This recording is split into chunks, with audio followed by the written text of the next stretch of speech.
नमस्कार, स्वागत है आप सभी का। बड़ी बहस देख रहे हैं आप, मैं हूं आपके साथ पराग गुप्ता। महाराष्ट्र समेत दूसरे राज्यों में जहां लाउड स्पीकर को लेकर घमासान मचा हुआ है, तो वहीं उत्तर प्रदेश की योगी आदित्यनाथ सरकार ने दोनों पक्षों की सहमति से शानदार काम किया है। उत्तर प्रदेश में धर्मगुरुओं से समन्वय बनाकर धार्मिक स्थलों से अतिरिक्त लाउड स्पीकर हटाए जा रहे हैं या फिर उनकी आवाज कम की जा रही है। कई स्थानों पर तो लोग खुद आगे आकर इस कार्य में सहयोग कर रहे हैं। लाउड स्पीकर की आवाज को लेकर उपजे विवाद के बाद उत्तर प्रदेश में इसे लेकर बेहद संवेदनशीलता से कार्रवाई की जा रही है। मुख्यमंत्री योगी आदित्यनाथ के धार्मिक स्थलों पर लगे लाउड स्पीकर्स की आवाज परिसर के भीतर ही रहने के निर्देशों के बाद पुलिस ने कार्रवाई के कदम बढ़ाई हैं। उत्तर प्रदेश में 3 दिनों में युद्ध स्तर पर की जा रही इस कार्रवाई के तहत धार्मिक स्थलों से 21,963 लाउड स्पीकर उतरवाए गए हैं। इतना ही नहीं, निर्धारित मानकों के अनुरूप 42,332 से अधिक लाउड स्पीकर्स की आवाज को धीमी कराई गई है।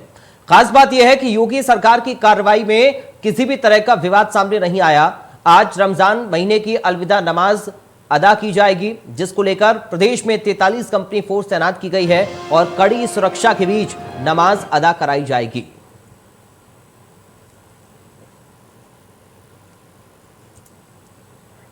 ये अलग अलग तस्वीरें हम आपको दिखा रहे हैं अलग अलग शहरों की। ये 15 तस्वीरें आपकी टीवी स्क्रीन पर इस वक्त। पहली तस्वीर आप देख रहे हैं फतेहपुर की, जहां पर सहमति के साथ लाउड स्पीकर को उतारा गया है। उसके बाद श्रावस्ती की तस्वीर आप देखिए, अंबेडकर नगर, अलीगढ़, बुलंदशहर, देवरिया, गोंडा, इटावा, शामली, लखनऊ राजधानी की तस्वीर हम आपको दिखा रहे हैं। इसके बाद गोरखपुर की तस्वीर आप देखिए, कासगंज, बिजनौर, कन्नौज, हापुड़, ये अलग अलग 15 शहर जहां पर सहमति के साथ लाउड स्पीकरों को उतारा गया, जो अतिरिक्त हैं और जो कि मानकों पर खरा नहीं उतर रहे हैं, उनकी आवाज को कम कराया गया है। धर्मगुरुओं के साथ पुलिस प्रशासन ने बातचीत की और उसके बाद सहमति के साथ ही लाउड स्पीकर उतारे गए हैं। तो बिना वाद विवाद के ये एक्शन हो रहा है, ये कार्रवाई हो रही है। आज चूंकि रमजान के पाक महीने की अलविदा नमाज पढ़ी जानी है, इसको लेकर सुरक्षा के भी खास इंतजाम पूरे प्रदेश में किए गए हैं।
हमारे साथ कुछ खास मेहमान जुड़ गए हैं, सीधा आपका परिचय करा दें। हमारे साथ दरगाह आला हजरत से प्रचारक हैं मौलाना शाहबुद्दीन। मौलाना साहब, आपका स्वागत है इंडिया न्यूज में। बीजेपी से प्रवक्ता हैं कंचन द्विवेदी जी, आपका स्वागत है। समाजवादी पार्टी से नेता हैं भुवन जोशी जी, आपका स्वागत है।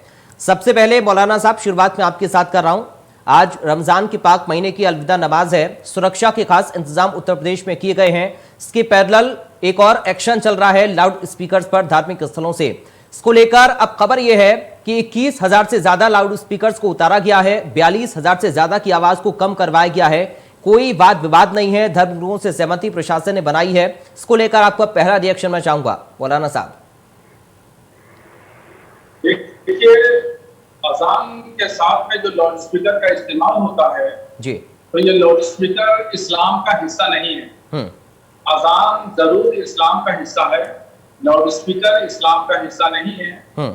इस्लाम तो आज से 1450 साल पहले से है और लाउड स्पीकर अभी 50-60 साल की देर है। इसकी आमद जो हुई है वो 50-60 साल से के आसपास की है।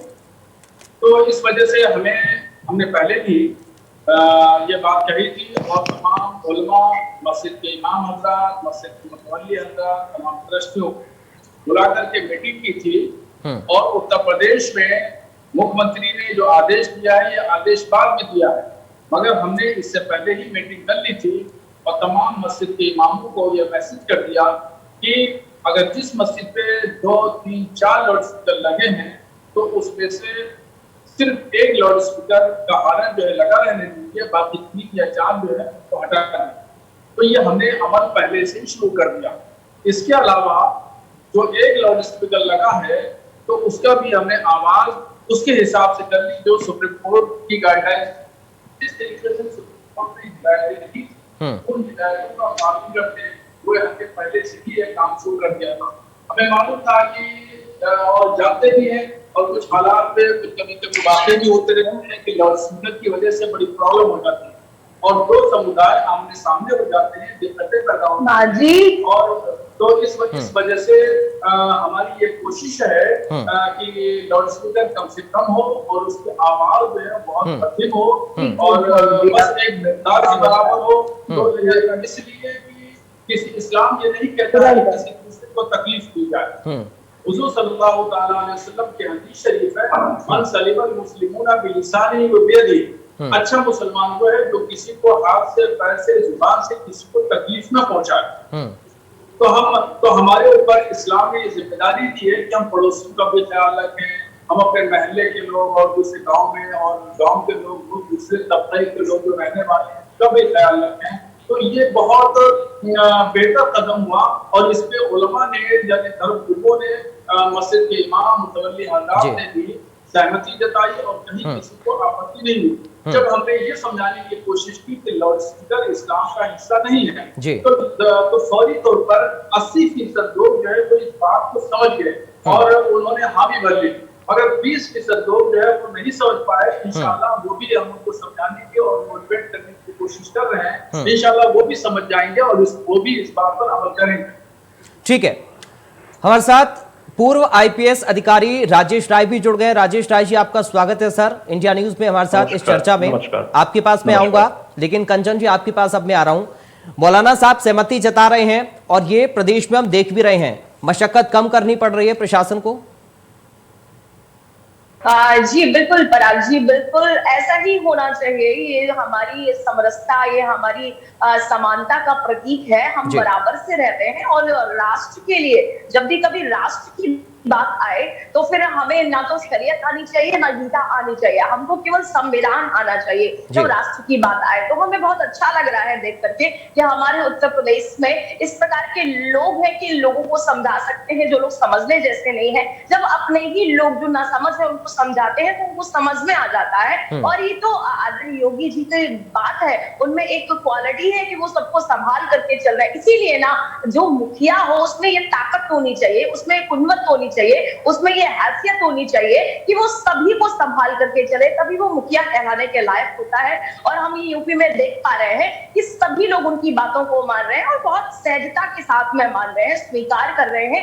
वहीं जहां उत्तर प्रदेश में देखने वाली बात है कि वहीं जहां उत्तर प्रदेश में ये चीज बहुत समानता के साथ में और सहजता के साथ में हो रही है, वहीं दूसरे राज्यों में वही कोर्ट का कानून है पराग जी, वही सारा मसला है। लेकिन वही दूसरे राष्ट्रों में, महाराष्ट्र जैसे राज्यों में, वहां ऐसे राजनीति हो रही है जैसे राजनीति का कोई मतलब ही नहीं है, राजनीति खेली जा रही है, धार्मिकता पर भी राजनीति खेली जा रही है। मुझे लगता है जब धार्मिकता की बात आए ना तो राजनीति थोड़ा किनारे कर देनी चाहिए। लेकिन जब यही है ना कि हम लोग अब धार्मिकता के साथ भी राजनीति करने लगे हैं। बहुत अच्छा लग रहा है उत्तर प्रदेश में इस प्रकार के काम हो रहे हैं। वही बात है ना, जो संविधान के खिलाफ हो, जो कानून के खिलाफ हो, जो आम लोगों को, आम जनता को परेशानी का सबब बने, वो कोई भी ऐसा कार्य नहीं होना चाहिए। चाहे वो फिर रोडों में अगर जागरण हो रहे हैं तो वो भी नहीं होने चाहिए, चाहे फिर वो रोडों में अगर अजान हो रही है तो वो भी नहीं होनी चाहिए। हाँ, हम कानून के हिसाब से चीजों को रखें, कानून के हिसाब से चले और ये हमारे लिए अनिवार्य होना चाहिए, क्योंकि ये आम जनता की सहूलियत की बात है, आम जनता के सारे लोगों की एक फिक्र की बात है, किसी को प्रॉब्लम ना हो, आम जनता को परेशानी ना आए। इसलिए हम सब मिलकर के इन सारे कानूनों का पालन करें, कानून के खिलाफ और संविधान के खिलाफ ना जाएं। यही हमारी जिम्मेदारी है, जो भी इस राष्ट्र में रह रहा है सबको समझने की जरूरत है। ठीक है, भुवन जोशी जी, सर सहमत हैं कंचन जी की बात से, जहां पर हम धार्मिक बातें करते हैं वहां पर कम से कम पॉलिटिकल रिएक्शंस ना आए उन बातों पर।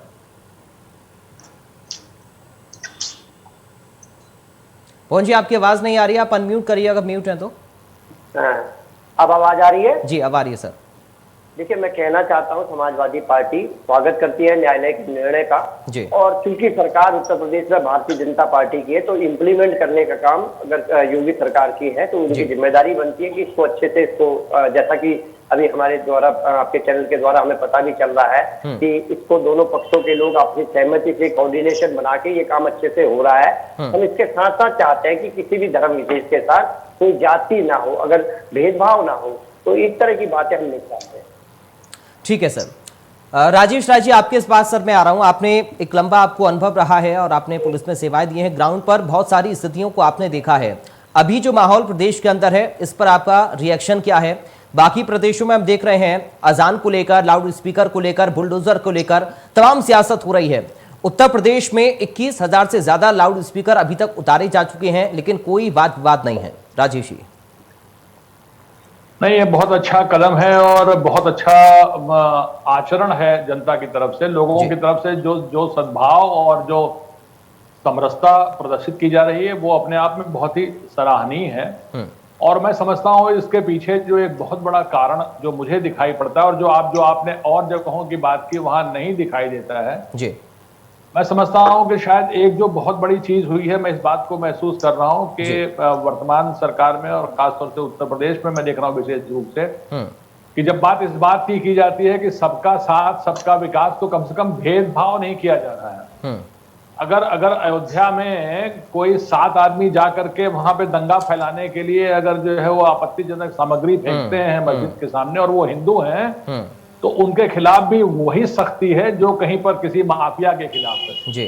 तो ये जो बिना भेदभाव की नीति है और उस नीति में जो कानून का पालन कराने की क्षमता की बात है, वो जो क्षमता जो प्रशासक के द्वारा, जो प्रदेश के मुख्यमंत्री के द्वारा जो उस क्षमता का प्रयोग किया गया है, उससे समरसता आई है। लोगों में ये भाव है कि हमारे साथ जाति नहीं होगी जी, जाति नहीं होगी, लेकिन हाँ, अगर हम कानून का पालन नहीं करेंगे तो हमको कोई बख्शेगा भी नहीं। जहां न बख्शने वाली बात भी है, वहीं पर यह भी है कि अगर हम कानून का पालन करेंगे तो कोई हमको इसमें किसी तरह की कठिनाई नहीं होगी। ये जो भाव उत्पन्न किया गया है इस प्रदेश में, मैं समझता हूँ पिछले 5 सालों में जो ये, अब मैं आपसे निश्चित रूप से ये कह रहा हूं कि जो ये हो रहा है, ये हम रहे हैं पुलिस नौकरी में रहे हैं और हम विभिन्न राजनीतिक दलों की सरकारों में रहे, लगभग सभी उसमें रहे हैं। मैं समझता हूं कि जो ये हो रहा है ये असंभव सी चीज दिखाई पड़ रही है किसी और जगह, जहां पर जब ये मानसिकता आ जाती है कि तुष्टीकरण की मानसिकता आ जाती है, चाहे कुछ भी हो जी। हमें तो वोट बैंक, हमें जब आज हमें बहुत अच्छी बात लगी जो आदरणीय धर्मगुरु जी बैठे हुए हैं यहाँ पे, बहुत अच्छी बात उन्होंने कही, इतनी मतलब दिल को छू गई इनकी बातें कि जो ये बिल्कुल सही बात है कि जो है ये अजान तो कुरान में भी जिक्र है, धर्म ग्रंथों में भी जिक्र है, शुरू से अजान की बात है, वो जरूरी है।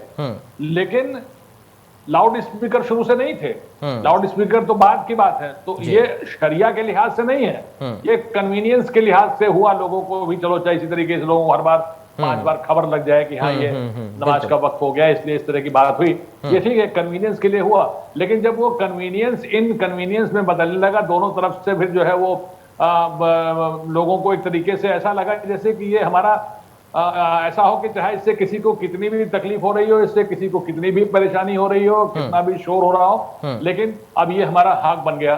तो जब वो जो समझदारी, जिस तरह से भी आपने बात की, जब ये समझदारी धीरे धीरे लोगों के मन में आती है, लेकिन ये समझदारी भी आने का जो एक बहुत बड़ा कारण है, मैं हमेशा इस बात को मैं राजनीतिक नहीं हूं, मुझे राजनीतिक बात करनी भी नहीं चाहिए एज ए पुलिस अफसर, लेकिन मैं इतना जरूर कहूंगा, जब भी एक समुदाय को केवल और केवल वोट बैंक के आधार पर जब उसको यूज किया गया है, तब ये सारी परिस्थितियां उत्पन्न होती हैं और उस कंडीशन में लोगों में रोष उत्पन्न होता है। अगर आज के तारीख में अगर मान लीजिए केवल हिंदूज को इतना बढ़ावा दिया जाए कि उनके दिमाग खराब हो जाए और जाकर के लोगों के साथ जो है मारपीट करने लगे, लोगों के साथ दुर्व्यवहार करने लगे, तो अगर ये जो है ये इस तरह का माहौल बने तो निश्चित रूप से इसका जो आक्रोश है, इसकी जो खुंदक है, नाराजगी जो है एक वर्ग में होगी। लेकिन जब ये दिखाई देगा कि नहीं, कानून का पालन दोनों से कराया जा रहा है, कोई बात नहीं, हमसे कहा जा रहा है एक बात सही है, जायज है, हम उसका पालन करेंगे, दूसरे भी तो पालन कर रहे हैं, उनका भी तो सब कुछ किया जा रहा है जी। ये भाव जब आता है तब, लेकिन जब वो तुष्टीकरण के भाव में जब आदमी इस हद तक गिर जाता है, मैं राजनीतिक दलों को गिरने की बात कह रहा हूं, जब वो इस तरह इस कदर गिर जाता है कि वो उन्हें सही और गलत कुछ नहीं दिखाई पड़ता, उन्हें तो ये दिखाई पड़ता है कि बस ये केवल ये वोट बैंक है, मदद नहीं करेंगे। जितनी मदद मैं समझता हूं कि आज की तारीख में अब जो है वो हर समुदाय की, हर धर्म के लोगों की आज की तारीख में हो जा रही है, उतनी उन्होंने कभी नहीं की। क्यों नहीं की? क्योंकि वो जिसे कहते हैं ना कि जो तुष्टीकरण की नीति के आधार पर एक समुदाय को केवल वोट बैंक के आधार पर रखा उनको, और केवल इतना कहा कि उनके गलत सही जो भी हो उसको उनको समर्थन करना है, जिससे कि वो उनका एक वोट बैंक बना रही है, जो वोट बैंक की राजनीति से हट करके जब सबके लिए समान बातों को लेकर के एक जो सामान्य जो कानून है, कानून का अनुपालन कितनी आसानी से हो रहा है। मेरी तो तबीयत प्रसन्न है कि कितनी आसानी से हो रहा है। पुलिस भी नहीं जा रही है, लोग अपने आप जो कह दिया गया, लोग अपने बहुत सारी ऐसी जगह है जहां अपने आप ही उतार रहे हैं। जी ठीक है, एक बार फिर से मुझे जो है ये चीज अच्छी इसलिए लगी कि मैंने अपनी सर्विस में देखा है और इस कठिनाई को महसूस किया है। बिल्कुल, ये कार्य बड़ा अपहिल टास्क हुआ करता था जो राजनीति थी उसके नाते, और ये काम बड़ा सरल दिखाई पड़ रहा है, वो भी एक राजनीति के नाते, जहां पर समरसता है, जहां पर सबके साथ उसी तरह के स्नेह और उसी तरह के जो है आचरण और उसी तरह से व्यवहार की बात हो रही है। ठीक है मौलाना साहब, एक बार फिर से आपके पास में आ रहा हूं। जो योजनाओं को एग्जीक्यूट हर वर्ग को किया गया, क्या ये उसी का नतीजा हम कह सकते हैं या फिर उसी का उदाहरण हम कह सकते हैं कि समाज के कुछ तथाकथित ठेकेदार जो लोगों को बरगलाने की कोशिश करते हैं, लोग अब उनकी बातों में नहीं आ रहे हैं? मौलाना साहब जी हाँ, बिल्कुल बात सही है आपकी कि इस योजनाओं का कुछ फायदा भी मिल रहा है, और अभी जिस तरीके से मकानात बनने की बात थी, प्रधानमंत्री योजना के तहत मकानात बने, मुसलमानों को मिले और हिंदुओं को मिले, हर तबके के लोगों को मिले, यानी जो भी गरीब था उसमें मजहब का दखल नहीं है कि कौन सा किस मजहब का मानने वाला, यानी मतलब गरीब है तो गरीब जो भी है, जिस समुदाय का भी है, उसको मिले बगैर तफरीक के मिले। तो इसका फर्क है। इसी साथ साथ सबसे बड़ी खूबी की बात यह है कि इस आदेश को लागू करने के लिए जबरदस्ती नहीं की गई, और सीएम ने ये कहा कि धर्म गुरुओं से बात करके, मीटिंग करके, मोटिवेट करके इन तमाम चीजों को लागू किया जाए। ये एक अच्छी बात है। कोई भी हुक्म अगर लागू करना है, अगर आप सख्ती से लागू करेंगे और आदेश देंगे कि सख्ती से लागू किया जाए तो विरोध होगा, जबरदस्ती एक्शन का रिएक्शन होगा। मगर इसमें लाउडस्पीकर को उतारने में ये बात नहीं, ये बात यानी मोटिवेट करने के जरिए, इज़ाम तफरीक के जरिए लाउडस्पीकर को उतारने की बात। इसी वजह से बहुत सारे लोगों ने अजखुद और हुक्मनामा आने से पहले ही उन्होंने उतार दिया या लाउडस्पीकर की आवाज जो है वो कम कर दी। ये असमें है क्या, लाउडस्पीकर जो है वो लाउडस्पीकर शक्ति प्रदर्शन का एक माध्यम बन गया। बिल्कुल सही। यानी दोनों तरफ से अगर ये जुलूस निकलते हैं, चाहे हिंदू तबके से ताल्लुक रखने वाले हो या मुस्लिम तबके से ताल्लुक रखने वाले, जी, तो वो दोनों तबकों के लोग जो है वो शक्ति प्रदर्शन के डीजे और 12-12, 14-14 हर लगाना और ताकत का गुजारा करना, तो ये एक जरिया बन गया था। इसमें भी मैं मशवरा दूंगा हुकूमत को कि जो डीजे है और रोड पे चलने वाले बारात शादी ब्याह वगैरह में डीजे का इस्तेमाल होता है, लाउडस्पीकर का इस्तेमाल होता है, इस पर तो मुकम्मल तरीके से प्रतिबंध लगना चाहिए। ठीक है, चलिए बहुत अब ठीक है सर, ठीक है, अब समय कम है इसलिए बहुत छोटा कमेंट चाहूंगा। कंचन जी, इस सामाजिक समरसता के माहौल के बीच में पॉलिटिकल लीडर्स को भी अब ये समझने की जरूरत है कि कम से कम ऐसे कटु वचन ना बोलें जिससे कि भावनाओं को भड़काया जाए। कंचन जी, बहुत शार्प में चाहूंगा कमेंट आपका। मैं यही कहूंगी कि ये सुशासनता और ये समरसता और समानता की भावना जो आदरणीय योगी जी के लिए की वजह से आई है, तो यही बात सही है, क्योंकि संविधान हमारे लिए पहले है, ना कुरान पहले है, ना कुरान पहले है, सबसे पहले अगर है तो हमारे लिए हमारा हिंदुस्तान पहले है। ये सभी को ख्याल रखने की जरूरत है। ठीक है भुवन जी, मैंने जो सवाल किया कंचन जी से, सहमत हैं आप उस बात से? आपके डीजी साहब जो पैनलिस्ट के रूप में यहाँ पर बैठे हैं उनके विषय को भी सुन रहा था, लेकिन इस तरह की घटनाएं योगी सरकार में भी देखी जा रही हैं। आप देखेंगे कि जैसे कि एक मैं जहाँ तक मेरा संज्ञान है, एक साधु के व्यक्ति ने ये बोला कि मुस्लिम महिलाओं के साथ इस तरह का अनाचार करना चाहिए। मेरे को लगता है इस तरह की भावनाओं पे भी पुलिस कार्रवाई। बिल्कुल, मैंने वही कहा कि कम से कम ऐसे कटु वचन ना बोले जाएं कि माहौल बिगड़े। राजेश राय जी, जी ठीक है सर, अब समय कम है, एक फाइनल कमेंट सर आपकी तरफ से संदेश एक लोगों के लिए चाहूंगा, क्योंकि आपने बड़ी बातों का जिक्र किया, बताया कि पहले माहौल क्या हुआ करता था, आज माहौल क्या है, चीजें बदलती कैसे हैं, और सबसे ज्यादा जरूरी है कि हम ऐसी लीडरशिप, जो एक लीडरशिप है वो ऐसी होनी चाहिए कि लोगों के बीच में समन्वय बनाकर काम करे, ना कि आदेशों को थोपा जाए। राजेश जी। बिल्कुल बिल्कुल सही कहा आपने, और मैं इस बात से बिल्कुल सहमत हूं आपकी बात से, और ये होना यही चाहिए कि अगर आपने कोई आदेश दिया है तो आपका जो अमला उसको आदेश का अनुपालन करा रहा है, उसकी ये जिम्मेदारी है कि सबको साथ लेके चले, वो उसमें भेद ना करे कि नहीं हम केवल डंडे के बल पर नहीं, केवल कानून के बल पर नहीं, केवल जबरदस्ती के बल पर नहीं, लेकिन सबको साथ लेकर के, सबकी सहमति लेकर के, सबको मिला के, सबसे बात करके एक कम्युनिटी लीडरशिप होनी चाहिए, और जब वो रहती है तो इस तरह के सुंदर माहौल देखने को मिलता है। चलिए, बहुत शुक्रिया सर आप सभी खास मेहमानों का हमारे साथ आज इस चर्चा में शामिल होने के लिए। तो आपने देखा कि किस तरह से एक सामाजिक समरसता का माहौल उत्तर प्रदेश में बना हुआ है, और धर्मगुरुओं से बातचीत करके प्रशासन एक्शन इस लाउड स्पीकर की कार्रवाई पर कर रहा है, लेकिन कोई वाद विवाद प्रदेश में उत्पन्न नहीं हो रहा है। फिलहाल बड़ी बहस से मुझे दीजिए इजाजत, नमस्कार।